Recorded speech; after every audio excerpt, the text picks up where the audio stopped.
Hello, everyone. Thank you so much for taking time out of your day to join us. We have a very exciting webinar, which is People Care About Elections, Markets Don't. We're being joined by Jennifer Flitton, and we are so excited to jump into that. I do want to remind everybody that this webinar is being recorded. You will get a copy of this recording post-webinar. We'll also be sharing it on our YouTube and social pages. Additionally, we will open for questions in the last 10 minutes of the webinar. So throughout, if you have a question, please write it in and Jennifer will answer those towards the end. I am going to pass the torch over to my co-host here, Paul, just so he can introduce who Sovereign is for anyone that's joining and unfamiliar with us. Thanks, Destiny. I appreciate it. Thank y'all for joining us today. I'd like to take a moment to introduce Sovereign Wealth Advisors to anyone who's unfamiliar with us. We are one of the largest registered investment advisory firms in the U.S., offering financial planning and wealth management in Texas and, of course, nationwide. Our mission is to be a reliable resource for developing and implementing customized strategies and solutions that support our clients' financial independence and goals. We are excited to share valuable resources like this webinar, continue in the future, and also as a support and education for our clients. Thanks, Destiny. Awesome. Thanks, Paul. And thanks again for joining us last minute. We had our CEO get a little bit crossed in his schedule today and got double booked. So thanks again, Paul, for joining us last minute. But without further ado, I'd like to introduce you to Jennifer Flitton. She is the head of U.S. Government Affairs at Invesco. In this role, she works to drive Invesco's advocacy initiatives with policymakers, regulators, ensuring that the firm is an influential part of the Washington conversation, solidifying Invesco's seat at the table. She also leverages her expertise to provide timely political and policy insight to clients and portfolio managers. And today, she's sharing some of that insight with us. So we are so thrilled to have you. Thanks, Jennifer. Thanks so much, Destiny, and thanks, Paul. Yeah, so I thought I'd just hop right into this. Hopefully this is looking good here and you can see all of this. And I thought I'd go first into the political environment because we are in a totally new dynamic here in Washington. Donald Trump is now the president, as you all know. He took the oath of office on January 20th, and very quickly thereafter, the Senate confirmation hearings of a number of his cabinet posts began. We do have one secretary in the cabinet who has been confirmed, Marco Rubio. And then I think right now the Senate is voting on John Ratcliffe, the DNI head. National security is usually the first area that the Senate confirms. So I think we're going to see Pete Hegseth at some point this week and Kristi Noem at Homeland Security. But I thought I'd show you some of the key positions, some which are cabinet officials, some which are not confirmation positions, but are high senior level positions, because you're going to see a number of these folks. You're going to hear their name. At the top of that office is Susie Wiles, the chief of staff. Susie Wiles is really a known quantity here in Washington. She got her roots and starts in Florida politics, but she has been the co-chair of the campaign for Donald Trump for the past few years, and really is earned his trust and well respected here in Washington. She has 4 deputies, 2 of them listed here: Dan Scavino, who also worked on the campaign; Stephen Miller, who was in the Trump administration in the first term, also worked on the campaign. There are 2 other strong deputies who will be carrying out a lot of the work that Susie does throughout the White House. I think it's important to note sort of the differences that are being seen right now in Washington from the first Trump administration to this second Trump administration.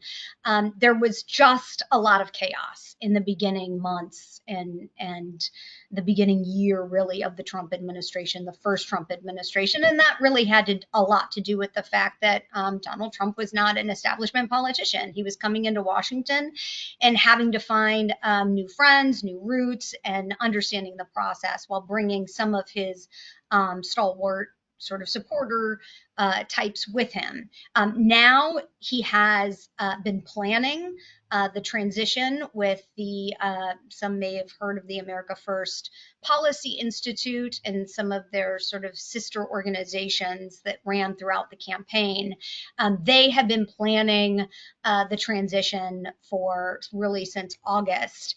And then after the election, the transition was being run a lot through the staff and sort of the known figures of that organization. That's why you're seeing the executive orders, the directives coming out of this White House at a very ferocious level.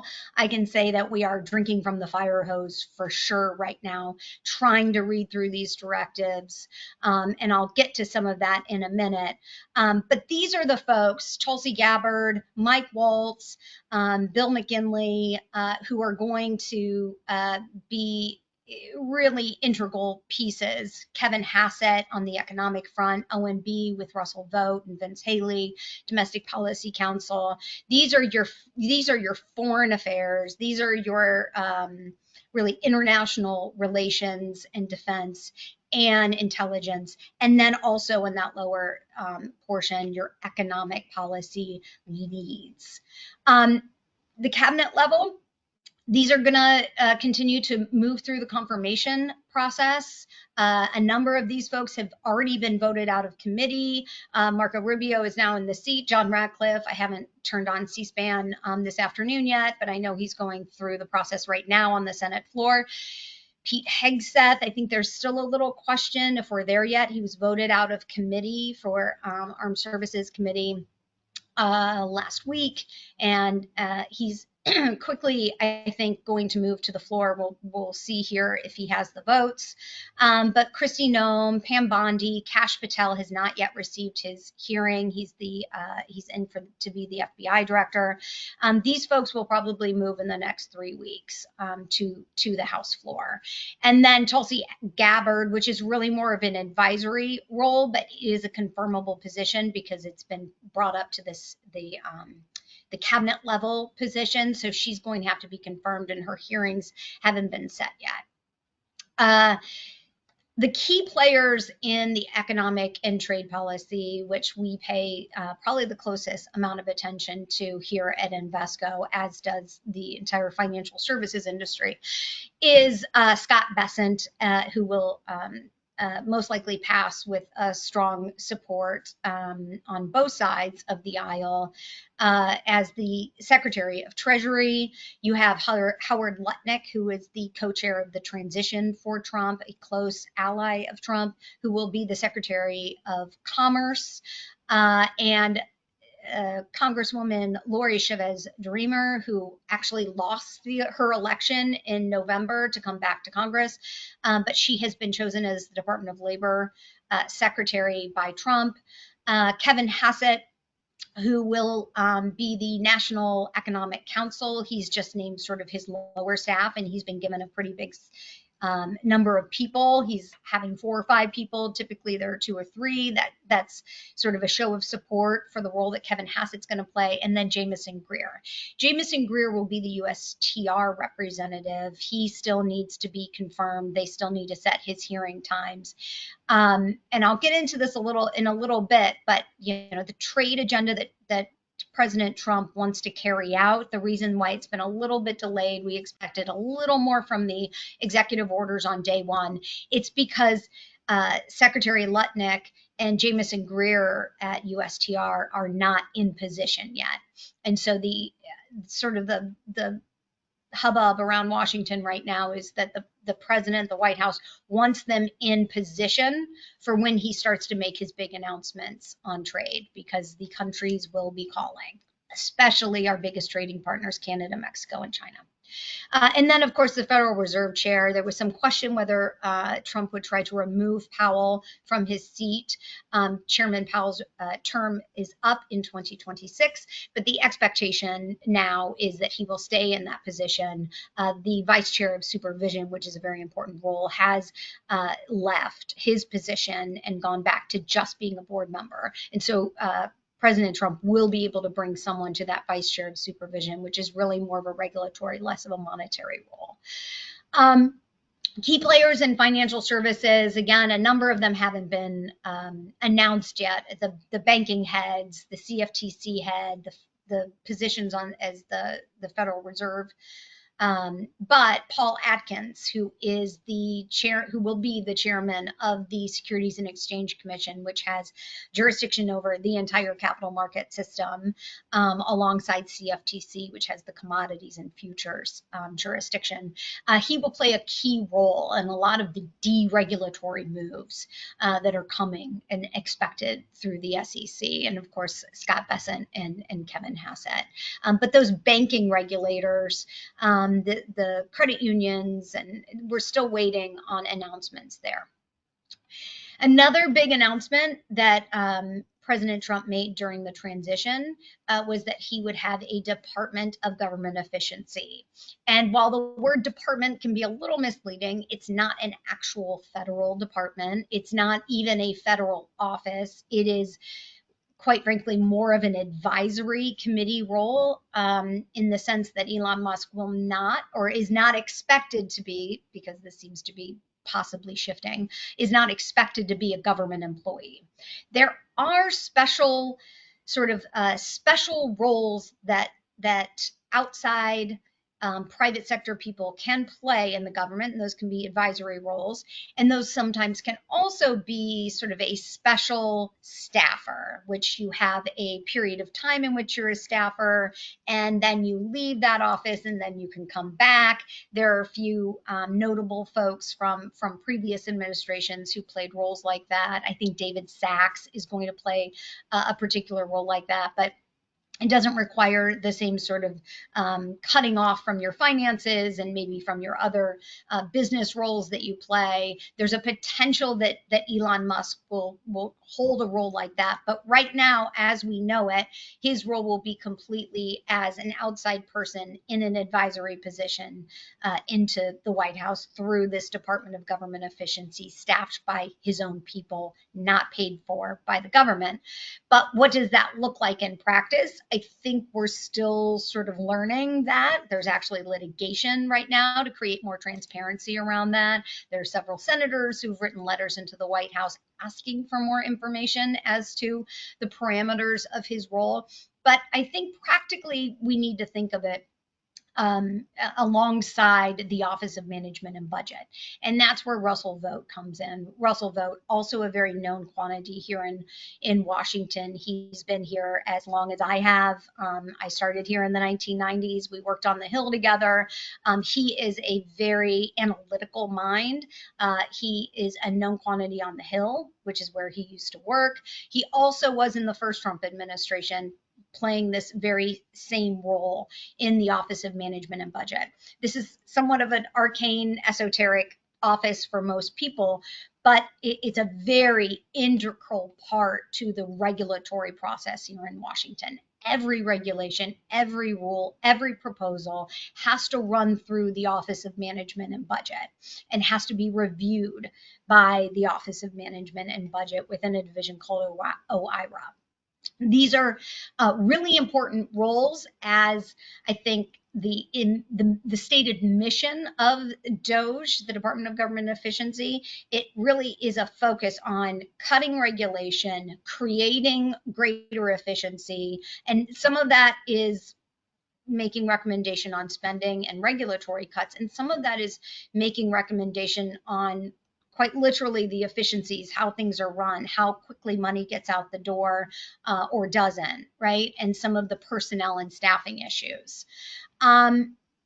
When you look at who is in Trump's orbit, I thought this plot plan that Eurasia Group came up with kind of gives you an idea. This isn't a perfect science, right? But if you want to kind of think about who some of these new characters are that are in sort of the MAGA or in the Trump orbit, like Stephen Miller and Kash Patel and Elon Musk and Tulsi Gabbard, I think ideologically kind of run the gamut of who Trump really decides to surround himself with. And I think what is sort of an undervalued point about President Trump is that he actually surrounds himself with a very diverse group of people in their thinking, in their ideology, and how they approach some of the political issues of the day, like the very controversial ones, even within the Republican Party, much less the larger Republican Democrat, ecosystem. These are people like Jay Clayton and Brett McIntosh, Cleet Williams, Kevin Hassett. They are more in the establishment Washington traditional conservative sort of thinking, and you can kind of go up that trajectory up to some of the more innovative thinkers on some issues like the Maha movement with RFK Jr. But Trump, and you'll see this, I pay closest attention to the financial areas and trade especially, and you'll see that Kevin Hassett and Scott Bessent at Treasury and at the Economic Council, you're going to have a really interesting table of thinkers there, because they're going to be right up against Jamison Greer and Howard Lutnick at Commerce on trade, right? They're going to be providing different positioning and different ways of approaching a lot of the economic and trade issues. And Trump did that intentionally in his first term with some of the same characters that played the roles in Treasury and Commerce and at key economic positions, advisory positions within the White House. So there is sort of a theme here in diversity of thought that I think is sometimes underreported. Now, it's not just the White House that has sort of shifted and the dynamic has changed. The Senate is now in Republican control alongside a House with a very, very small margin of Republican control. That means we have a Republican trifecta here in Washington, and that means a lot more can get done through something called the reconciliation process. And reconciliation, in a very short synopsis of it, is that you can pass a bill that has very specific parameters, but a bill with just 51 in the Senate. And that allows for ability to get through cloture and not have to worry about really any Democratic support. And you saw that during the Biden administration the first 2 years. Some of the bills that they were able to get just with Democratic party line support. And so there's going to be a real move by Republicans to get as much as done through reconciliation as they can. And reconciliation has very tight parameters around any provision within the bill has to be a revenue impact, right? So you're looking at tax and spending and debt limit. And so as long as the language has some sort of revenue impact, you can make the argument to the parliamentarian that it should be included. And that's when you start to hear about bird bath or the bird rule, that is sort of getting the parliamentarian to agree to that language. So what we expect in reconciliation this year is quite a fight between the House and Senate right now on how to instruct on reconciliation. All reconciliations have to start with a budget resolution with instructions. Right now, there is sort of a fight between House and Senate leadership on how much they want to include in those instructions. The Senate wants to do 2 reconciliation products this year. They want to do one on energy, defense, immigration, and then later this year do one on tax.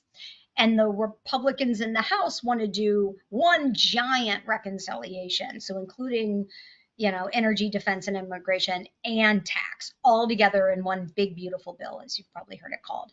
That is really the fight right now, and seeing where that's going to go in the next couple months while they work on that budget instruction. That's something we're paying very close attention to, because, of course, the tax provisions are expiring. A number of tax provisions are expiring at the end of this year.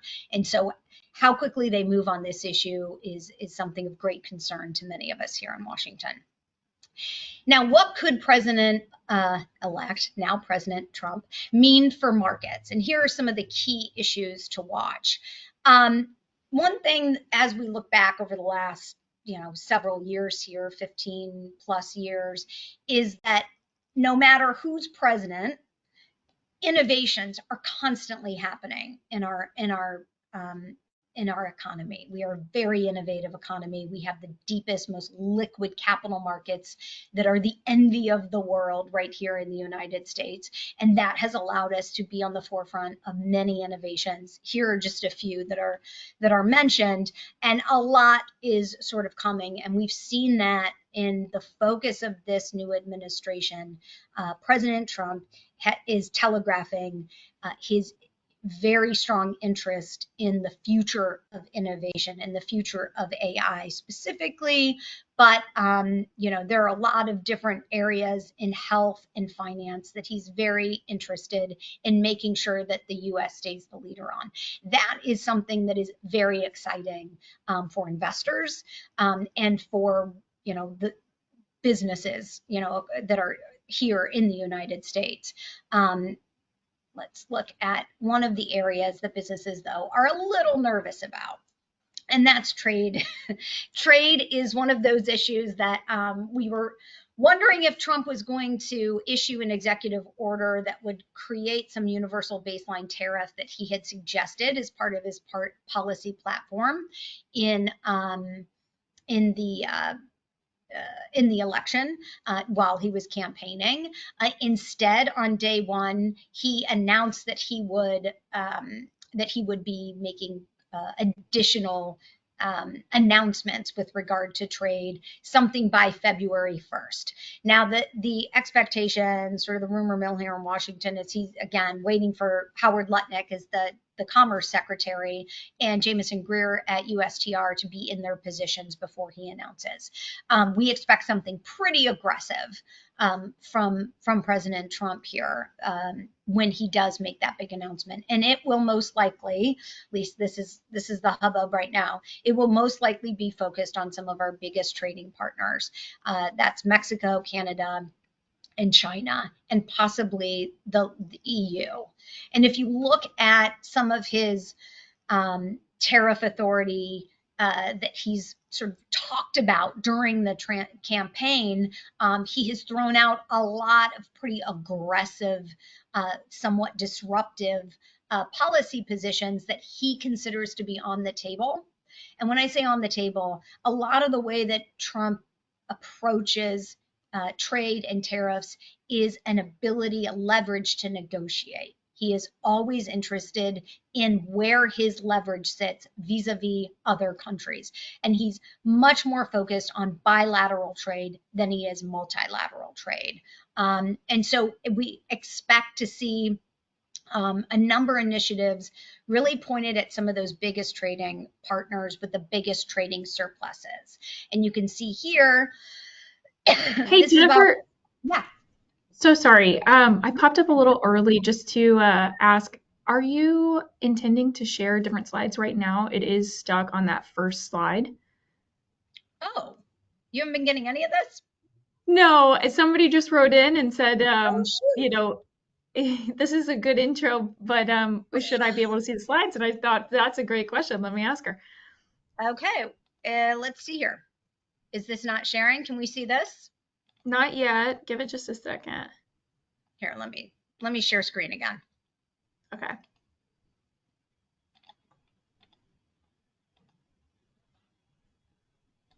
How about this? Okay, so we did this earlier, and this is that mirrored screen effect again. So sorry. Okay, it's okay. We can fix this. Prior to you all joining, Jennifer and I discussed that neither of us are very technologically inclined, so we appreciate your patience. Do you want to share on your end, Destiny?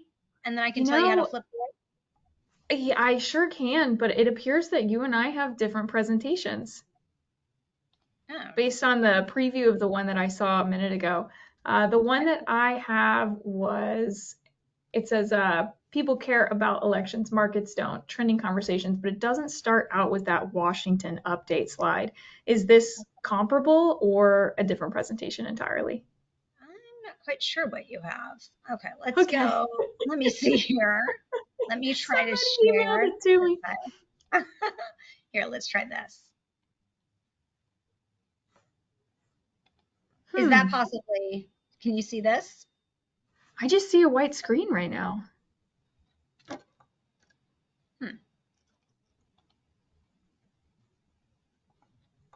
Stop sharing.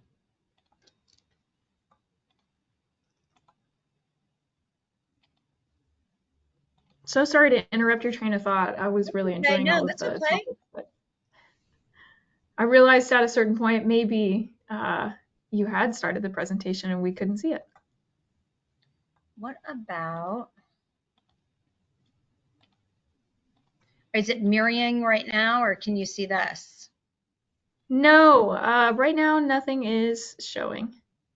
So if you hit the little arrow and then you do screen share, it should give you the option to do all screen or a specific item. I'm not sure which you did prior, but maybe it froze it. Oh, okay.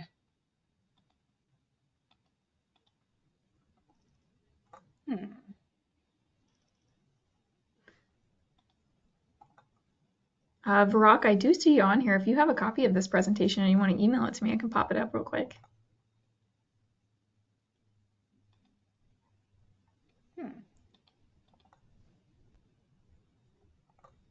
So funny that that's not sharing.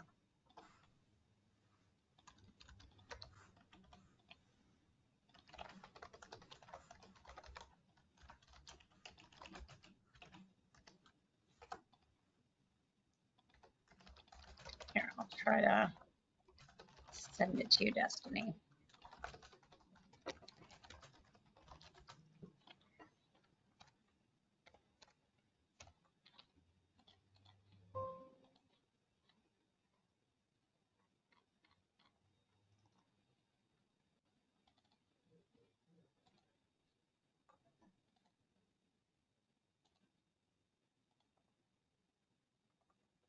Thank you all for writing in some questions. We will answer those towards the end. If anybody has any questions, use the little question icon. It should be on the top right-hand side of your screen. You can type in there and we'll take a look at those at the end.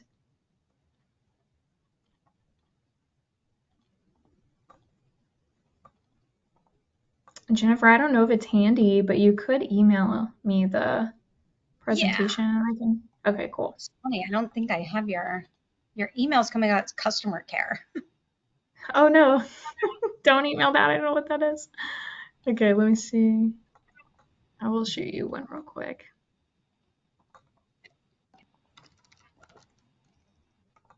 Oh, here it is. I see it.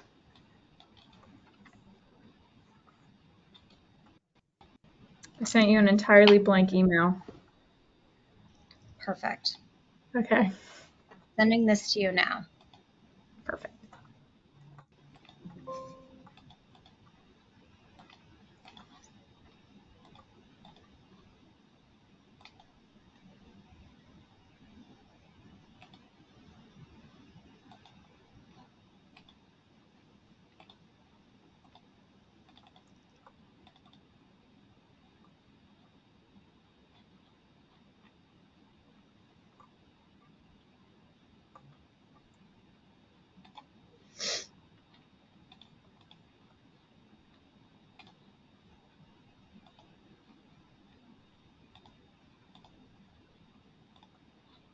Okay.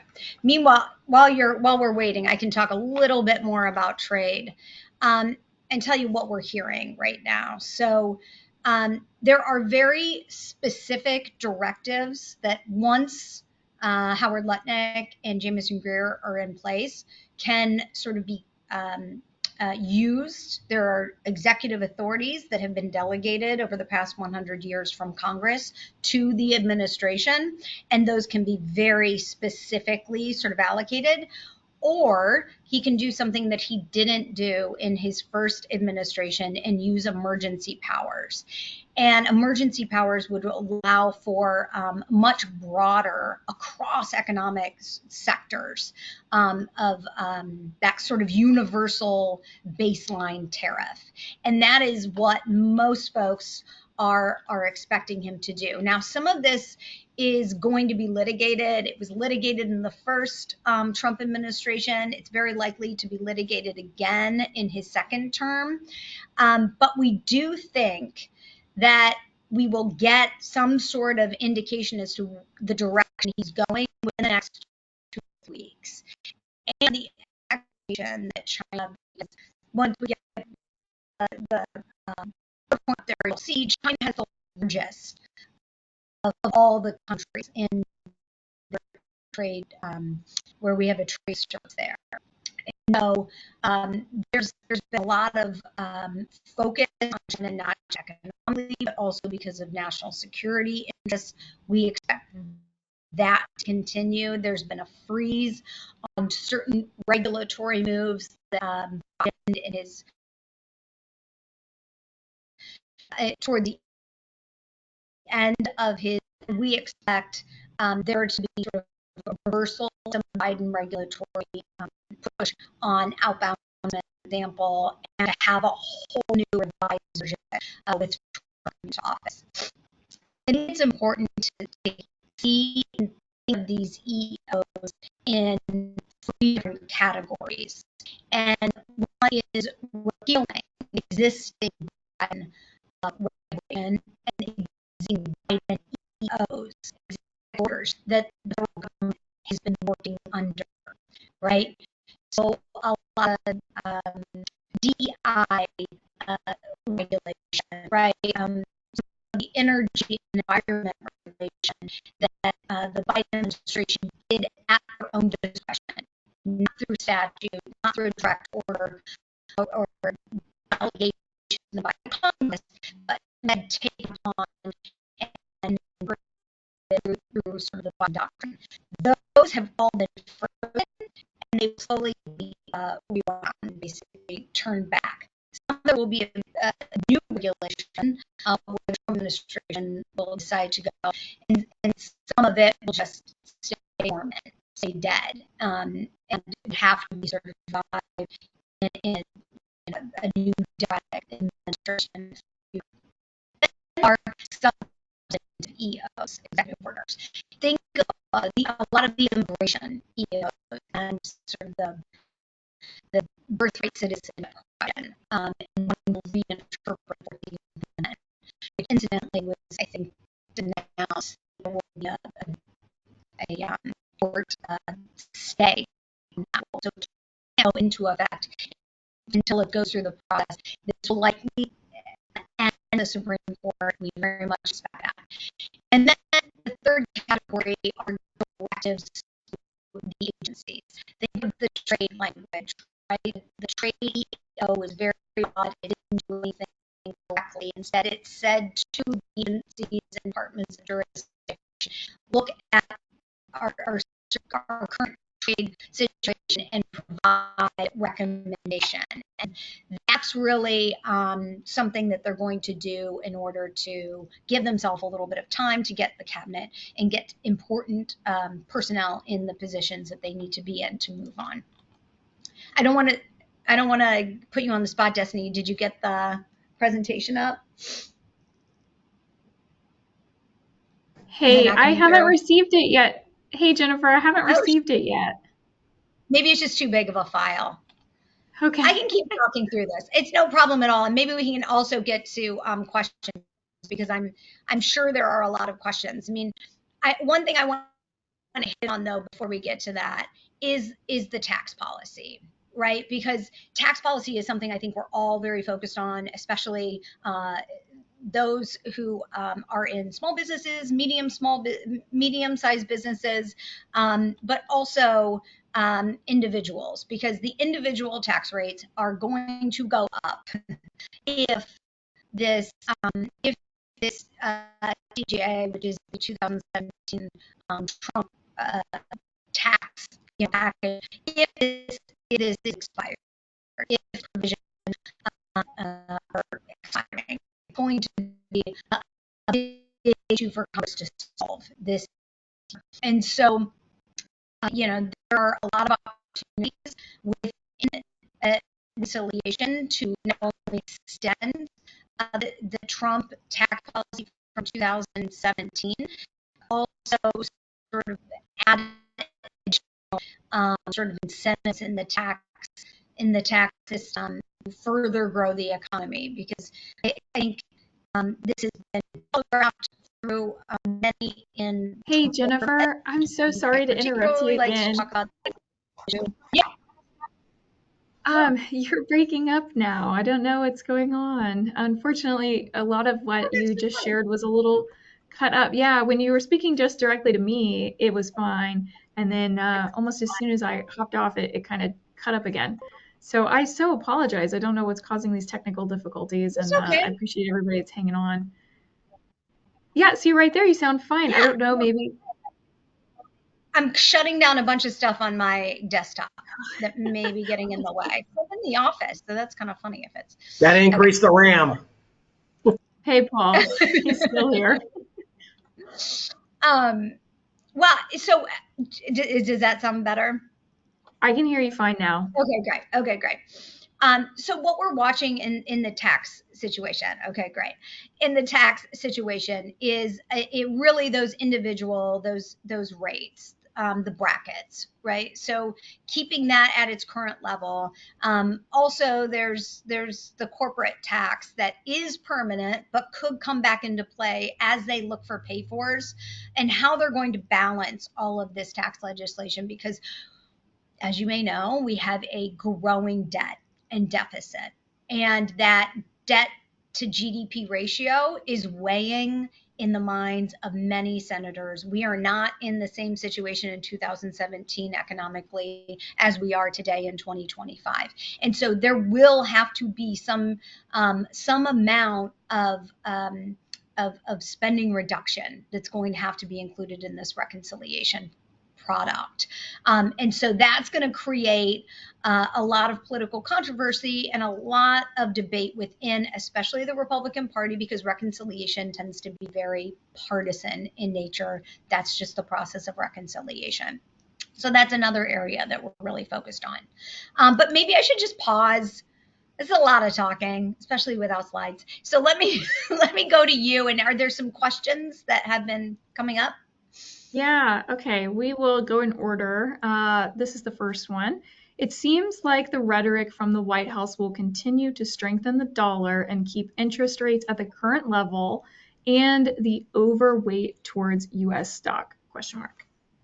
Yeah. Okay. So this is a great question. I think this is the question that the markets have as well. So the rhetoric is one thing.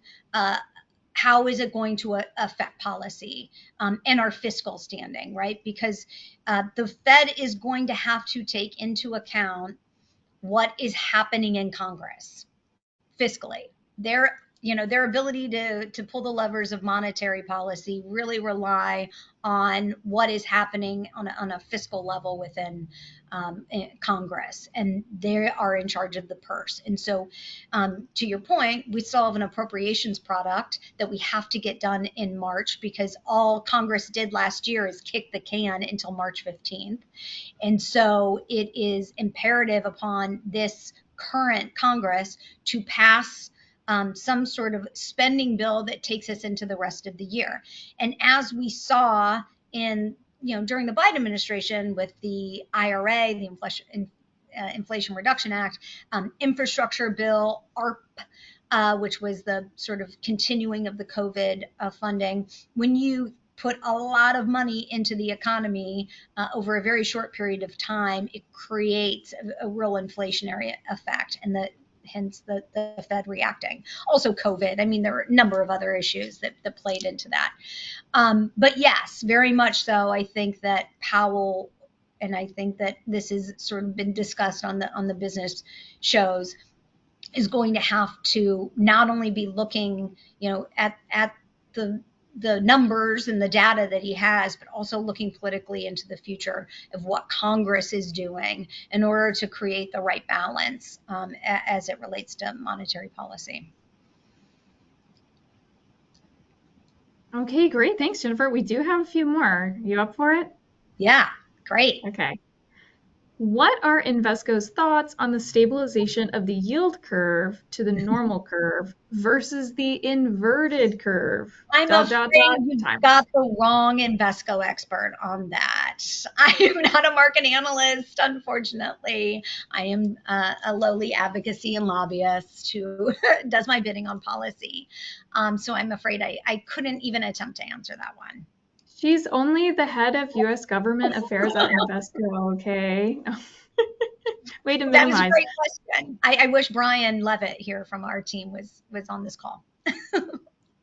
Okay, this one is the president of Mexico doesn't seem as interested as other leaders to work with Trump. Does that seem to be your take? Is she trying to call his bluff on tariffs? Is this a retaliation for border issues, which I Yeah. believe you had mentioned earlier? Yeah. Yeah, and I think the New York Times and the Washington Post are very much trying to understand what this new president of Mexico, how she's going to deal with Trump. And there has been a suggestion that she's asserting her authority and her positioning.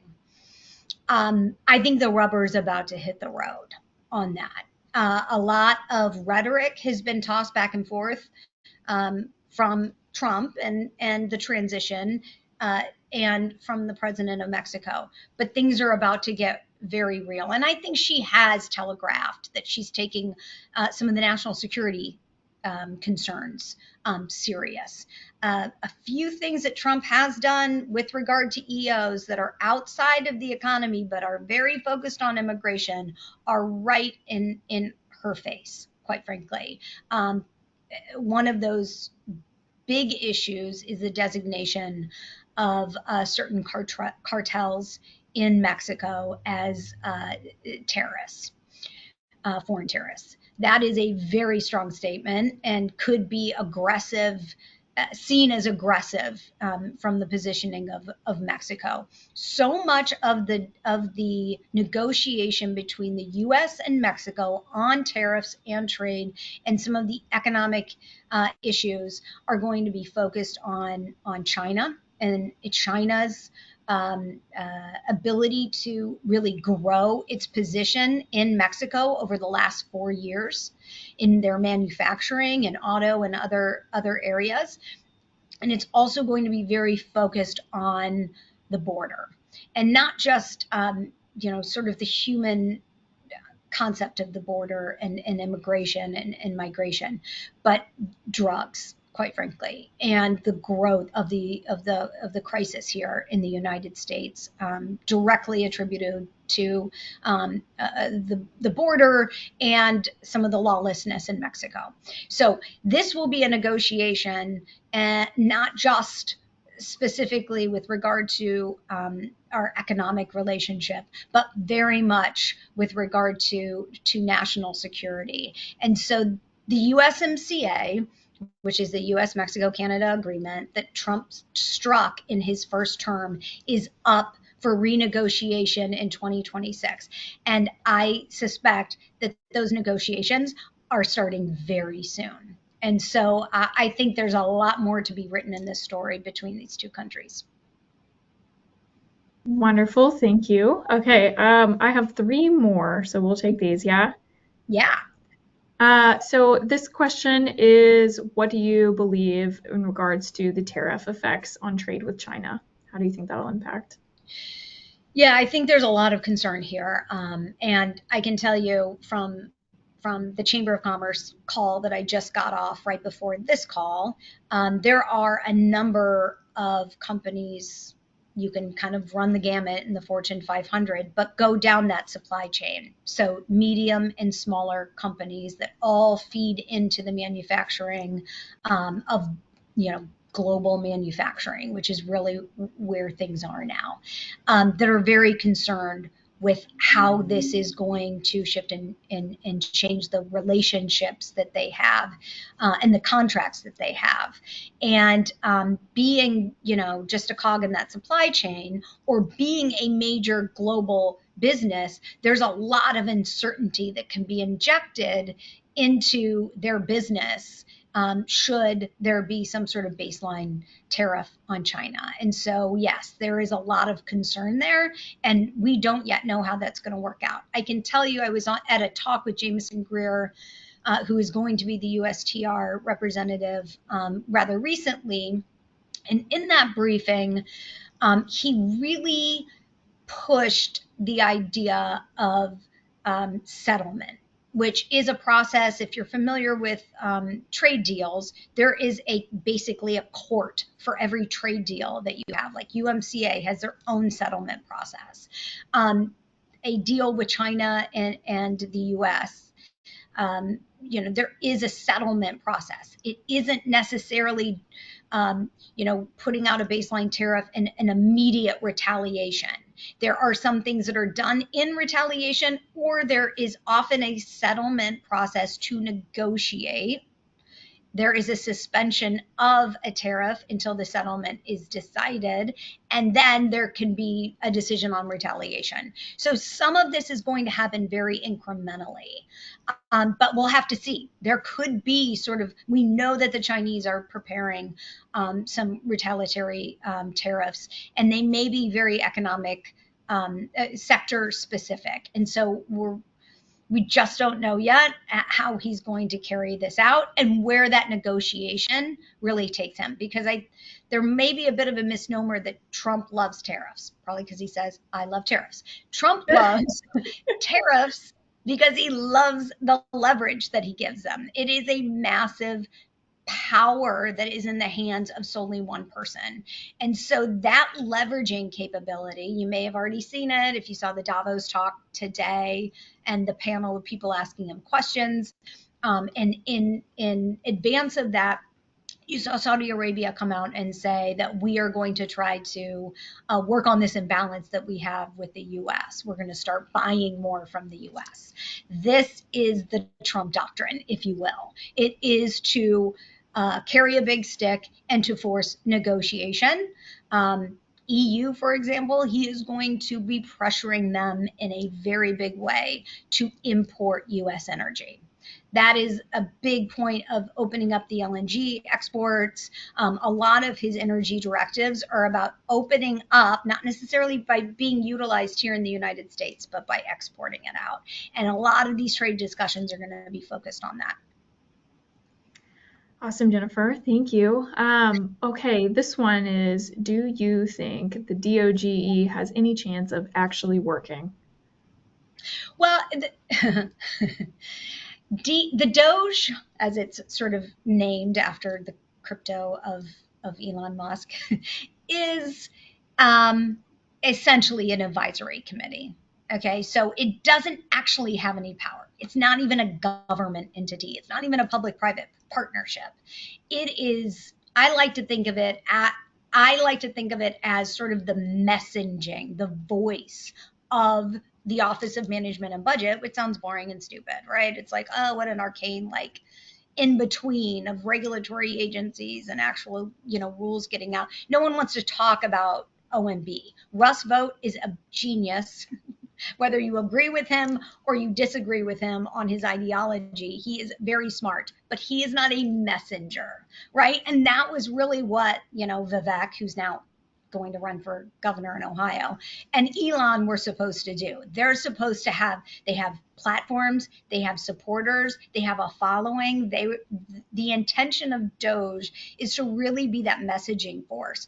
And if you look at the Trump cabinet, his top advisors, surrounding himself with Elon Musk and some of these other really high profile American innovators and people in the private markets, he is looking to have a message of influence. And he surrounds himself with people who are messengers, who are articulate in their ability to get the agenda out and being able to message it to the people so that there is that influential ability to get people on board and to push, because ultimately so much of this is going to have to be pushed through Congress, and it's going to have the support organically from the American people for it to work, or it just won't happen. That has to be the momentum. That if DOGE is carried out in such a way that there is consensus around this, working alongside OMB to effectuate it, but messaging it through the Elon machine. I think that is the game here, and that seems to be the focus of this new administration. Okay, on that same topic, I know you mentioned cabinet members. We have two more questions, Yep. but one is in regards to. Now, I know you brought them up at the start of the call, but this seems to be more of a personal opinion question. What do you think of the cabinet nominees, and what do you think of the new SEC chair? Oh, so full disclosure, the SEC chair nominee, Paul Atkins, was now not any longer, but was a consultant of ours. He would consult us on all things SEC, trying to give us the understanding of what was happening at the commission, especially on the 10th floor, which is where the commissioners sit. He is a very known quantity here in Washington. I've known him for a very long time. He is very smart. He is a policy wonk, but he's a technocrat, and he understands sort of the politics of this administration and also where they want to go on big issues, right? Crypto is obviously there's a lot of focus on crypto right now, just because of its movement. It's become a real force here. Also on the advocacy side, because there is a big draw to allow for crypto to have some sort of market structure so it can exist in the United States as it is in other countries. And so there's going to be a lot of focus on that. But there's also a lot of focus on the private markets, on opening up retail opportunities and advancements and allowing for greater capital to flow, and also to make it easier for companies to become IPOs. I can tell you that is a really exciting prospect for many of us who've worked in financial services and financial services policy for the last, I've been here 25 years. The idea of having an SEC commissioner who understands where to take the commission and getting back to its mission, quite frankly, and not regulating through enforcement measures, but getting back to the mission of protecting investors while at the same time having the deepest, most liquid capital markets and taking us to that next phase, I think is an exciting prospect.